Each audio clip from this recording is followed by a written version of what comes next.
One simple hack that transformed the way I mix watercolors. Let me introduce you to a game-changing acronym that's elevated my watercolor process. And that is the word SPOT. Each letter is a reminder to help you mix vibrant, expressive colors with ease. The first letter is S, which starts for spray. Always start by spraying your watercolor paints with a light mist of water to soften the pigments, basically making them easier to activate and giving you a rich, saturated color right from the start. The letter P stands for pool. Pool your colors in large puddles on your mixing palette. This ensures you have plenty of color ready to go and no need to scramble to remix those colors mid-painting.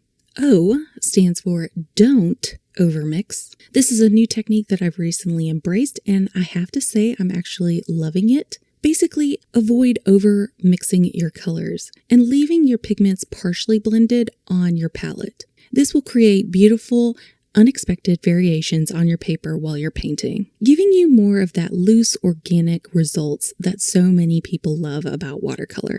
And finally, the last letter is T for towel.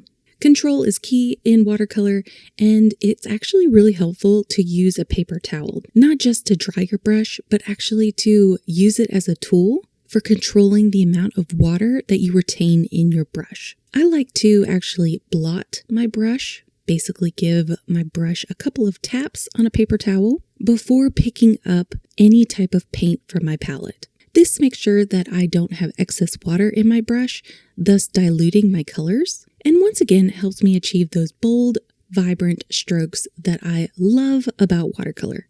So hopefully these little tips will help you in your watercolor painting journey.